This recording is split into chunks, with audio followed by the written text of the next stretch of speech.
On this edition of inCycle, we look back on the rich history of the Tour of Flanders.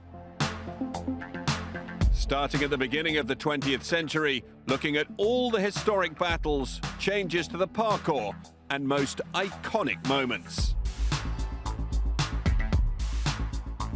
And we tell the story of a man known simply to cycling fans as Luke. Normally I come on TV 7 or 8 times each races, and after the race I always looking or it was good or not good. But first, we're with a young Dane looking on his podium finish at last year's Ronde. With the cobbled classic season in full swing, one emerging talent tipped for big things this spring is Trek Segafredo's Mads Pedersen. The 23-year-old Dane made headlines last April when, on his Tour of Flanders debut, he became the youngest rider for 40 years to make the Ronde podium. Last season, you know, it was a good season. I took a step up. When we started the season, I had to grow a lot. And I had a few hard races in the beginning of the classics part. But then after Tour of Flanders and Flanders, you know, I got some more motivation and it turned out to be some good results. After a 5th place finish at Tour of Flanders, Pedersen went into the Tour of Flanders riding in support of teammates John Degenkolb and Jasper Stuyven. But the then Danish road race champion subsequently surprised everyone by holding off a strong group of favourites to claim second behind Nicky Terpstra. My feeling in a race like this, it's every place, you know, when people is coming to a race to watch us, it's just something special. And then Flanders, it's of course the biggest race in Belgium, so it's really special to be there and feel all the spectators and feel how big a party they have and the surroundings and the pressure from the spectators. I like it. I think I was well prepared and I was really motivated also to do good work for the team, and then that day just turned out to be in my favor. Look at the atmosphere here. Terpstra, he's leaving them behind. That's it for Langeveld. Yep, legs have dropped off. Van Baal just starting to struggle as well. Look at this though from Pedersen. Pedersen is one of the men at the minute who looks like he's been able to do it.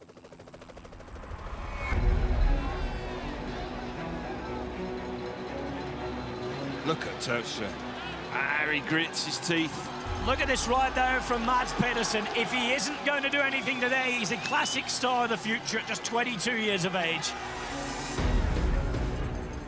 If you do the races more times, you also learn how the races have been raced every year. So then you're learning all the spots and where to be in the front and stuff like this. And it's easy that Jasper, John is telling me this before the race, but if you don't feel it on your own body, you don't think that much about it. And Nicky Terpstra looks as though he's about to have company. It's the comeback kid, 22 years of age. Mads Pedersen comes out of nowhere and he's suddenly a force to be reckoned with again.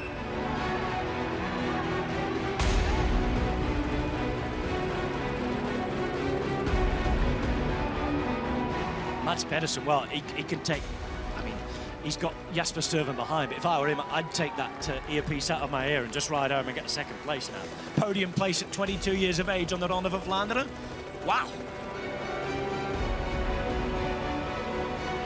After Patersberg, they were just yelling at me in the radio, and first Dirk, he was yelling and tried to motivate me and push me, and then with 4 or 5 kilometers to go, Jasper also started behind and, you know, started to be in the way in the group. So it was, I would say, teamwork that day also, and nice that the guys behind and the staff and the sports director also believed that I actually could finish second and not told me to wait for Jasper and do the lead out for him. Arms aloft, and for the first time in 32 years, a Dutchman wins the Ronde van Vlaanderen. Quick Step, 21 wins, and Terpstra the man to do it. And look at this behind. Second for Mads Pedersen at 22 years of age. On that day, I didn't actually realize what was going on. You know, when I came over the finish line, I was so tired and so used. So I actually just wanted to go in the bus and have a shower and then have my flight home. But the days after, I started to recognize that, okay, I did something big here, and I put myself in a situation where people start looking at me now and expecting some more. So yeah, it was definitely a special race.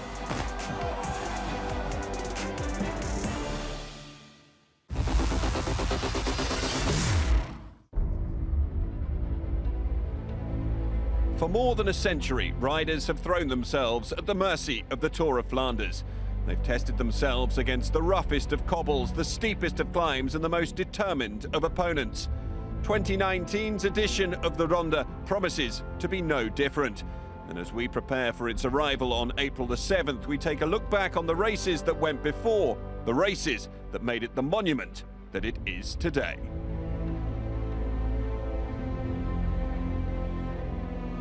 It was a newspaper publicity stunt for 37 riders in 1913, but every edition since then has been recorded here at the Centrum Ronde van Vlaanderen, and every piece has its story. In the 1930s, competitors had been sent out of the velodromes and onto the cobbles when floors were sold for wood in World War I. And legends of the sport began to join their ranks, lured by its slot just a week ahead of the already prominent Paris-Roubaix. The Tour of Flanders soon built its own legends. In 1943, Achille Busse became the first man to win the race 3 times. A year later, watch smuggler Rik van Steenbergen made his victory a historic one, becoming the youngest champion at 19 years of age. Into the 50s, the Belgian stranglehold on the Flemish race was loosening. Fiorenzo Magni proved the Italians could be just as at home on the Hellingen, equaling Busse's 3-win record. After that, multiple Tour de France champion Louison Bobet became the first Frenchman to win, as the climbs became an integral part of the Ronde route.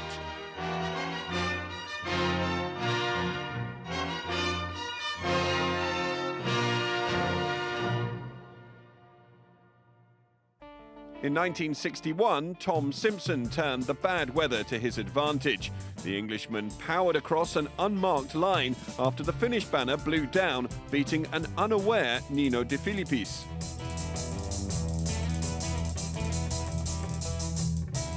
In the late 60s, all expectation lay on local hero Eddy Merckx, but by his stratospheric standards, he never dominated his home classic. That's despite taking his first Ronde win with a 70-kilometre solo ride. It would be another 6 years before Merckx found glory at Flanders again. And by that time, a new legend had emerged. Eric Le Mans won 3 races in 4 years. His last welcomed by the crowds at Meerbeke, a town that would go on to host the finish on 37 more occasions. The Koppenberg would also become an icon of the race. Its status confirmed in its first year when even Merckx had to dismount on its treacherous 22% incline.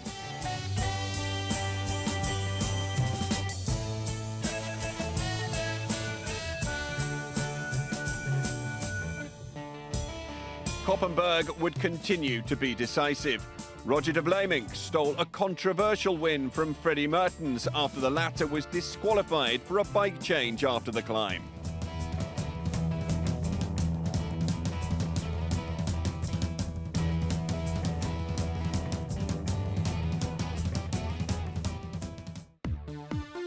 There was a brief Dutch ascendancy in the Ronde into the 80s, riders from the Netherlands recording 5 wins in 8 years.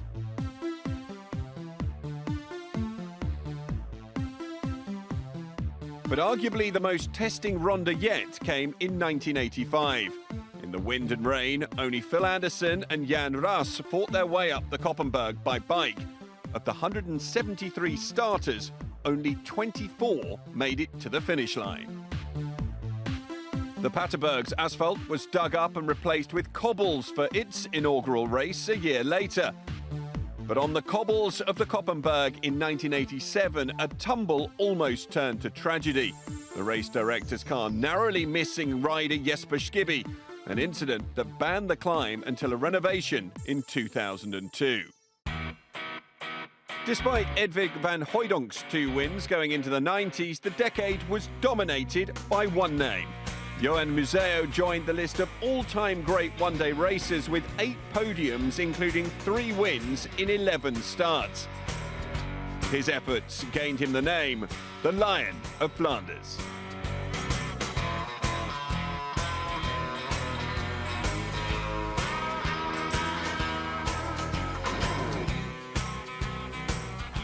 While Steen de Volder had his moments, the early part of this century has been about arguably 2 of the greatest ever classic specialists, Fabian Cancellara and Tom Boonen.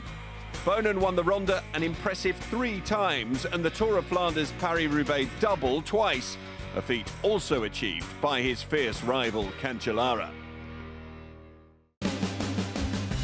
In more recent history, the Tour of Flanders has been anyone's race. So in 2019, will De Koning Quickstep be able to maintain their dominance? Will Pedersen finally do the double on those punishing cobbles? Or will it be a new name carved into the history books?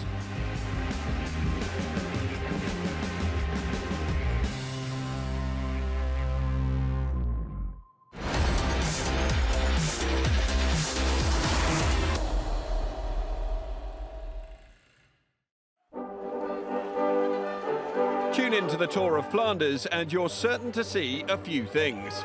Cobbles, hard racing, and enormous crowds. Look deeper into those very crowds and you may notice a familiar sign. And chances are you'll see it over and over and over again. For nearly 2 decades, one man has shown an extraordinary ability to appear on TV screens during the biggest races. A man known to cycling fans simply as Luke.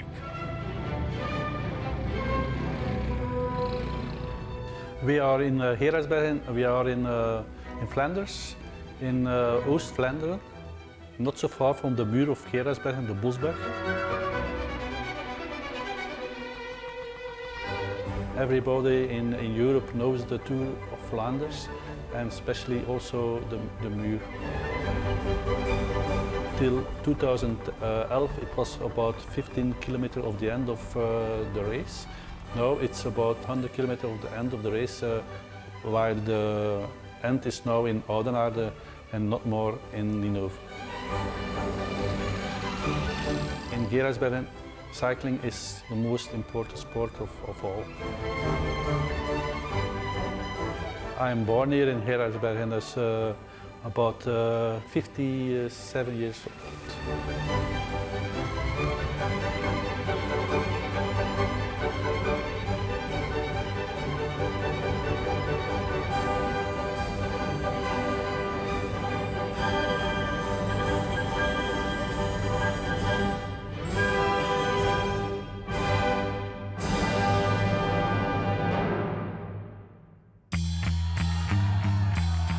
The Luke sign has been visible during some of the most iconic moments of the Tour of Flanders over the last 15 editions.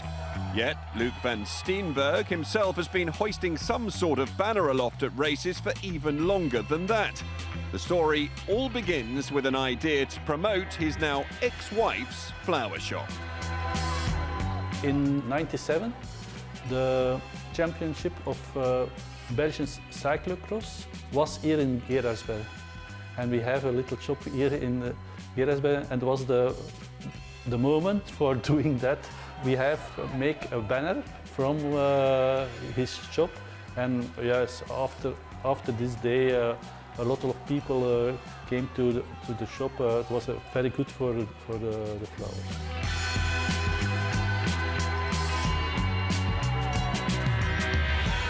When I separated, I couldn't go with this banner, and then I took another banner. I painted 3 letters of look, but it was the same colors of the other, and everybody knows immediately that was from me. And so a legend was born. As the name Luke became more and more recognisable at the cobbled classics, a fast-growing Belgian team spotted an opportunity.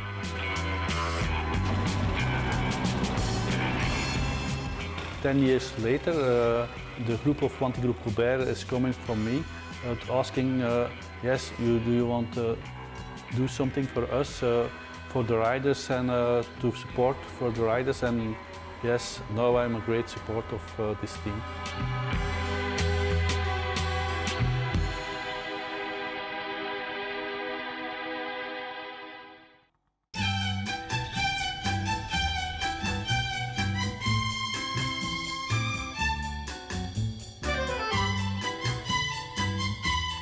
On est ici pour faire la reconnaissance du parcours de Omloop het Nieuwsblad. Première course en Belgique, l'ouverture, c'est toujours un peu stressé et pour nous c'est très important. Luc est un peu fou de cyclisme, donc il va toujours, il est supporter de nous, il va nous suivre maintenant aussi avec son moto. Et c'est un supporter à 100%. Being Wanty Goubert's #1 supporter has a number of benefits for Luke too. As well as getting to escort his favourite team around the race route on his trusted scooter, he can scope out the conditions and roads for his own race across the Belgian countryside come race day, all while giving his usual encouragement. I know all the little streets here in the area, and yes, Google Maps and also the roadbook is very important. More people go to the races with the cars, and I do it with my scooter. It's the only way to go from place A to B. It's also important that the days before it don't rain too much, otherwise the paths are not good for the scooter.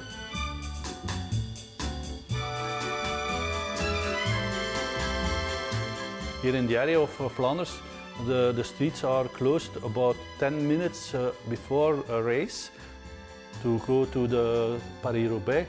We see the races 5 times maybe, and in Tour of Flanders you can see him 10, 15 times when you have luck. With so many stops and such a distinctive sign, Luke's presence around a race isn't something that goes unnoticed by the riders. He's everywhere in the parcours because he's also from around, so he knows the roads, he knows where to cut the roads. Sometimes you can see him like 10 times in one race, whereas normal people can maybe watch the riders 3 times or something.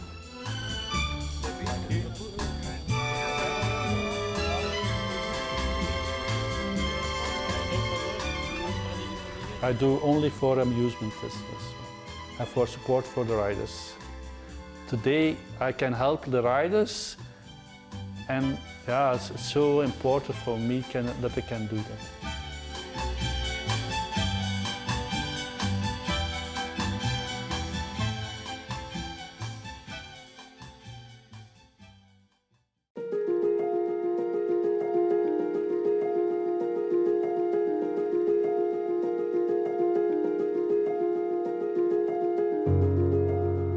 It's like my first school day today, the first race this year. Yes, I'm nervous, not nervous like the riders.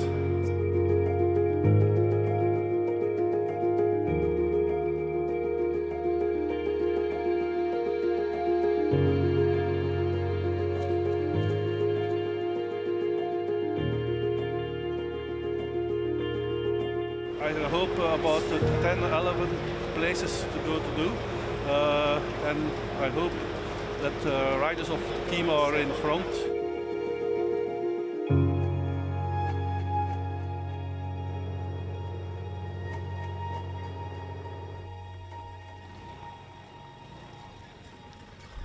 For the third stop of the day, it's time for Luc to hit the cobbles and a first chance to grace the world's TV screens. While he waits for the riders, there's even time to catch up with old friends and reminisce about times things haven't gone so smoothly on race day. 3 years ago, we were passing by and Frederik said, like, just ask him if he knows the way and if we can follow him. So I opened my helmet and I said, like, excuse me. And he was so surprised that he was actually steering sideways and he fell off the mobiclet.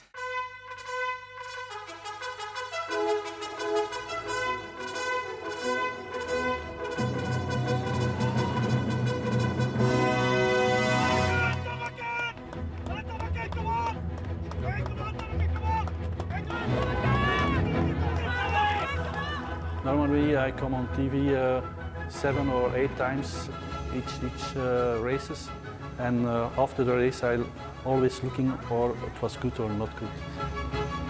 Each time I come on television, my my phone have a message. With the passing of the peloton, it's time for Luc to start his mad dash across the Flemish countryside.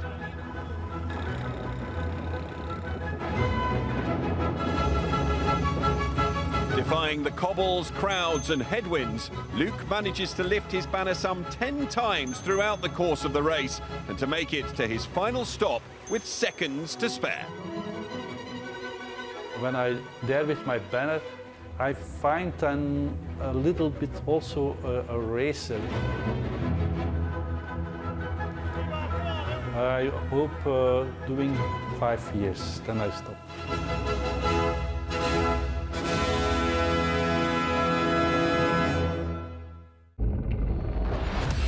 That's it for this edition, but please join us next time. Until then, keep up to date with us on social media.